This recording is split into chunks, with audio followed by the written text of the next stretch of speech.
Question of the day. Are ancestral shrines truly dirty and devoid of divinity? This is a common misconception that needs to be addressed.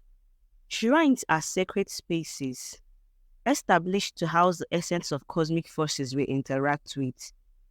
These spaces are not about luxury, but about connecting with the spirits our ancestors once respected and valued, according to the simple structures that mirrored their social environment.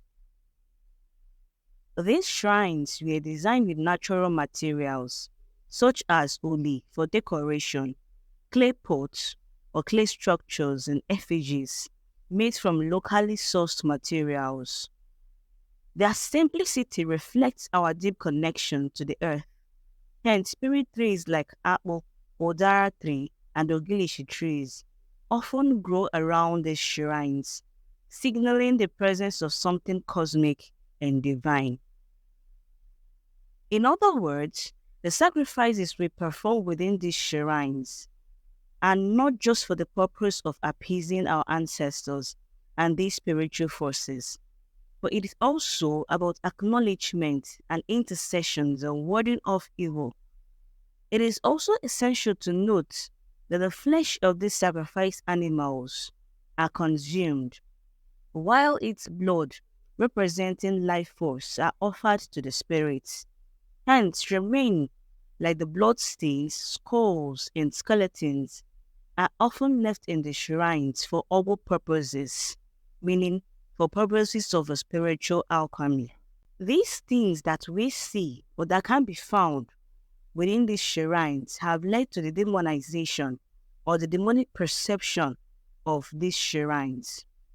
The portrayal of ancestral spirituality as backward, demonic, or void of morality is a distortion to the Igbo spiritual system. Igbo practices reflect deep simplicity, which shows that one does not need luxuries and fineries or grand buildings to connect with the Mother Earth and other cosmological forces. Therefore, a clay house or an open space with trees are far more than enough to serve as a spiritual home that ties us to the Mother.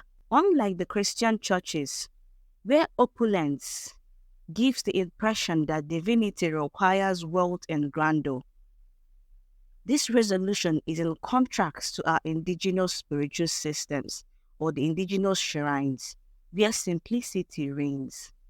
It suggests that divinity dwells within sincerity and reverence, not in material wealth or luxurious displays that is often seen within churches. Therefore, we must remember that the presence of divinity is not determined by material wealth or the grandeur of a building. It is the sincerity and reverence of those who honor within its sacred spaces that truly matters. Therefore, divinity is equally present within the humble spaces of our ancestral shrines, as it is in the opulent halls of modern churches, because the manifestations of the divine does not discriminate. In conclusion, Igbo shrines are often mischaracterized as filthy due to traditional practices involving bloodletting and the symbolic offerings left for spiritual forces. These practices have led to the perception that such spaces are unfit for divinity, particularly when we measure things by European and religious standards and metrics.